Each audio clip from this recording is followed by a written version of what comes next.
Yeah, the Chicago Sky are a disaster. They are a disaster.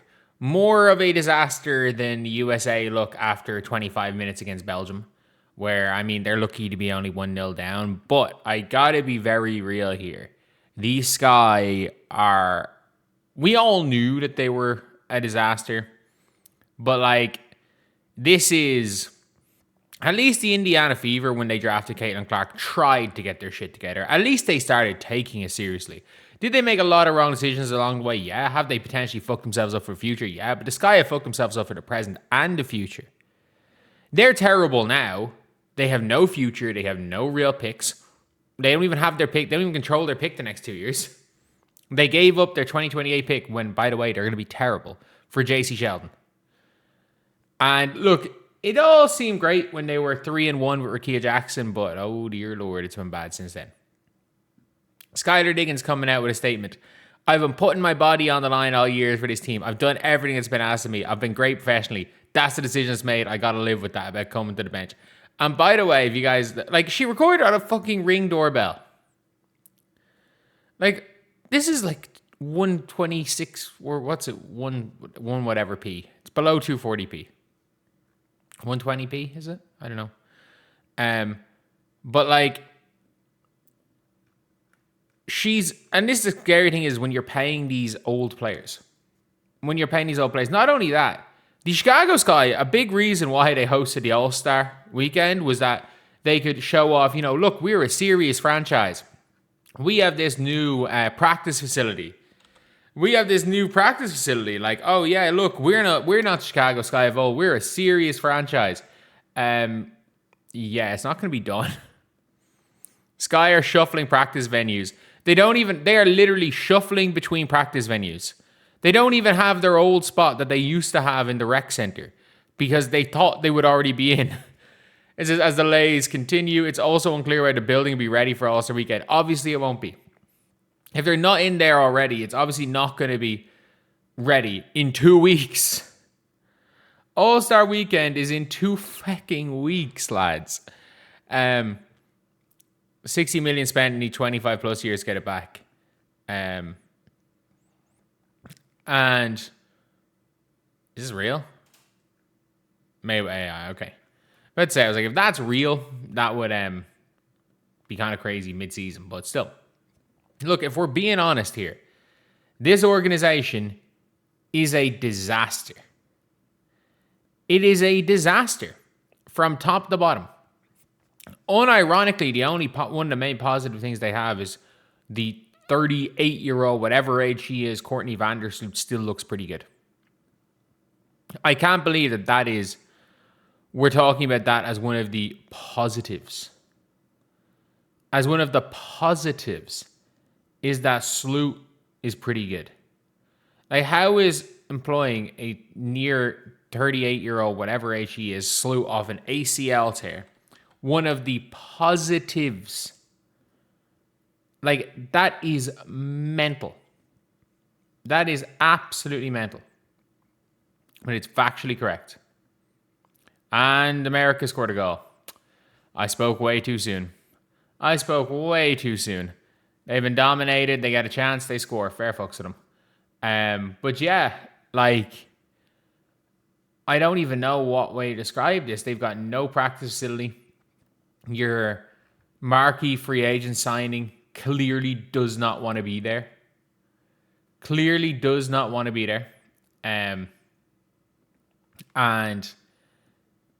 your best player outside of Cardoso has been the 3 games that 30-whatever-year-old Courtney Vandersloot has played, outside of Anrakia, obviously. Positive signs for the Sky. They didn't fuck up the draft. Because I'm shocked. They didn't fuck up the draft, but knowing the Sky, Gabriela Hawkes is not, there's no real point to having Gabriela Hawkes if you suck, which means there's always a chance they trade her, which would kind of make sense. And again, like, if you're looking at it, when you don't even have a practice facility and you're shuffling between practice facilities, it's it's just a disaster of an organization. And you're not even like fun, as from a fan's perspective, you're not even fun disaster anymore. At least when you're relevant and you're a disaster, it can be fun. It can be fun. Like Dallas have got their shit together. Yes, Kurt Miller is a terrible GM, but they've at least got their shit together. Like they didn't. You could not have gone wrong. As long as you didn't take Lauren Betts, you couldn't have gone wrong with the number 1 pick this year. Like, did they draft the third best player? Yes. Or the third best prospect? Yes. Did they draft? But did they draft Lauren Betts, who people were trying to put number 1, who would have been garbage for them? No. Thank God they didn't draft Lauren Betts. But yeah, look, this is genuinely one of those things where I'm like, there is no worse organization than the Chicago Sky. Like, the Sparks are pretty bad, and the Fever at least have Caitlin and Leah. And they're smart enough to not screw up that duo. And by that, I mean, like, lose both of them or fuck up everything around them, because losing one of them to keep Kelsey Mitchell isn't a monumental screw up. But still, the Sky are a complete shit show. They are a complete and utter shit show. You signed Natasha Cloud, Skylar Diggins, who are both garbage, who have both been garbage. And again, of the three of them, the best has been Courtney Vandersloot. She just has been. Like, she just has been the best. I wouldn't be saying that because it's funny laughing at GM Courtney Vandersloot. But you also have to take into account that GM Courtney Vandersloot has been the best point guard the Sky have had. And Tyler Marsh is the worst coach in the league. Like, there's not that many comically bad coaches in the league this year. Like, say whatever you want about Rashid Mazian. Like, Rashid Mazian's teams are always competitive.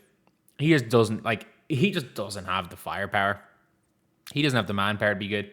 Like, he's not an exceptional coach. Even like Seattle are going somewhere. Portland, Sarama is doing well. But it's like Tyler Marsh is in the mold of Tanisha Wright,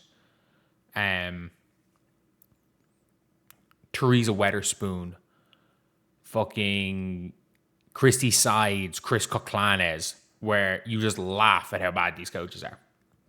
And yes, Teresa Weatherspoon, there are certain, and of all those coaches, I believe there's a certain team you could give to Teresa Weatherspoon and she'd be pretty good. Like, if you gave her the 2024 Sun, I think she could do what Steph White did with that team. Like, but like, as far as X's and O's, for a point guard, she didn't have any of them. But yeah, look, this is a disaster situation for Chicago. And if you are a fan of the Sky, I feel bad for you. Like, your All-Star weekend was supposed to be a freaking free agency pitch. At least on a positive note, they're still Chicago, so they still have some sort of a market, I guess. But yeah, that's about it. I'll see you guys. And for all you Americans, the kettle are the goat.